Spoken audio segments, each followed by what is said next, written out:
Hai Sobat Lingkungan, kembali lagi di podcast ketiga Suara Alam bersama aku, Widi Raihanisa, yang akan membersamai kalian dalam podcast kali ini. Teman-teman gimana nih kabarnya? Semoga sehat-sehat selalu ya. Dan untuk yang lagi sakit, yang lagi sedih, dan yang lagi gak bersemangat, semoga diberi kesehatan dan keceriaan lagi seperti semula. Nah, di podcast kali ini, aku mau ngebahas keresahan aku dan teman-teman semua terhadap kegiatan membakar sampah di lingkungan rumah. Gimana sih rasanya kalau lagi fokus berkegiatan di rumah, tapi tuh tiba-tiba keganggu sama asap pembakaran? Sebenarnya boleh nggak sih membakar sampah di lingkungan rumah itu? Terus gimana ya kita nyikapin tetangga atau orang-orang di sekitar kita yang masih suka membakar sampah di lingkungan rumah? Nah, tenang Sobat Lingkungan. Permasalahan yang tadi bakal dibahas di podcast kali ini. Jadi, yuk simak baik-baik. Jangan lupa like, share, dan ajak teman-teman dan keluarga kamu untuk mendengarkan podcast ini ya. Jadi gini nih Sobat Lingkungan. Memang benar sih, kalau tumpukan sampah di lingkungan rumah itu sangat mengganggu pemandangan. Terus, sering juga tuh menimbulkan bau yang gak sedap. Nah, maka dari itu banyak masyarakat kita yang akhirnya membakar sampah karena cara tersebut dianggap praktis dan langsung melenyapkan tumpukan sampah tersebut. Nah, yang jadi pertanyaannya, apakah solusi seperti itu sudah benar? Gimana nih Sobat Lingkungan? Oke, langsung aja ya kita bahas.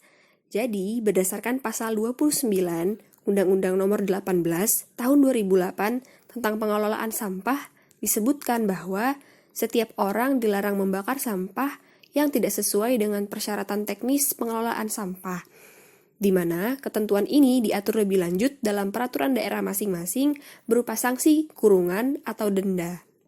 Loh, memangnya kenapa ya sampai diatur sebegitunya?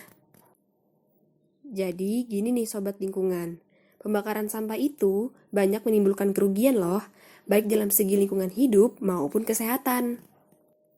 Kerugian yang pertama itu, debu dan asap hitam dari pembakaran sampah bisa menyebabkan polusi udara. Nah, habis itu, senyawa klorin yang dihasilkan dari pembakaran sampah juga merusak atmosfer bumi.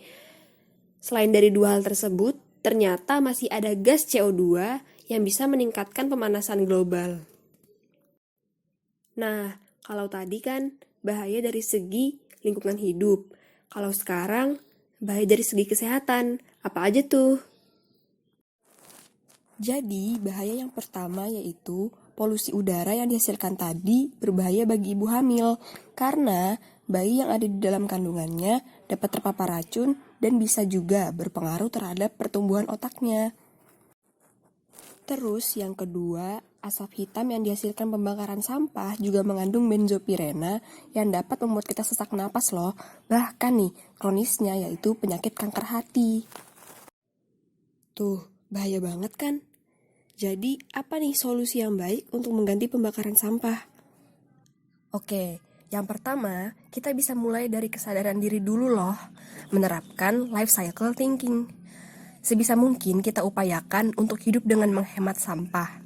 Nah, sebelum kita membeli sesuatu, alangkah baiknya jika kita mengetahui fungsi dan umur kegunaannya terlebih dahulu. Terus yang kedua, sebisa mungkin kita mengurangi penggunaan plastik sekali pakai.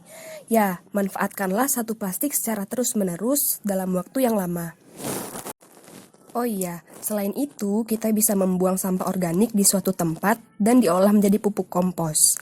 Sedangkan sampah plastik bisa kita berikan pada petugas kebersihan untuk selanjutnya didaur ulang. Bahkan lebih baik lagi loh jika kita tukarkan secara mandiri di bank sampah. Nah, jadi gimana Sobat Lingkungan? Udah pada tahu kan kenapa kegiatan membakar sampah itu bukan solusi yang baik untuk mengurangi sampah? Ya, karena membakar sampah sangat berbahaya ya, dan merugikan lingkungan serta tubuh kita sendiri. Oleh karena itu, mulai sekarang, yuk perhatikan lagi ketika mengonsumsi suatu barang. Apakah barang tersebut nantinya bermanfaat untuk kita sepenuhnya, atau hanya akan menjadi barang bekas, bahkan sampah yang dibakar. Oke, kalau gitu, sekian podcast kali ini. Jangan lupa untuk terus ikutin konten-konten seru lingkungan hidup ya. Dan jangan lupa untuk selalu mematuhi protokol kesehatan dimanapun dan kapanpun kalian berada. Sekian, salam sehat dan sampai jumpa.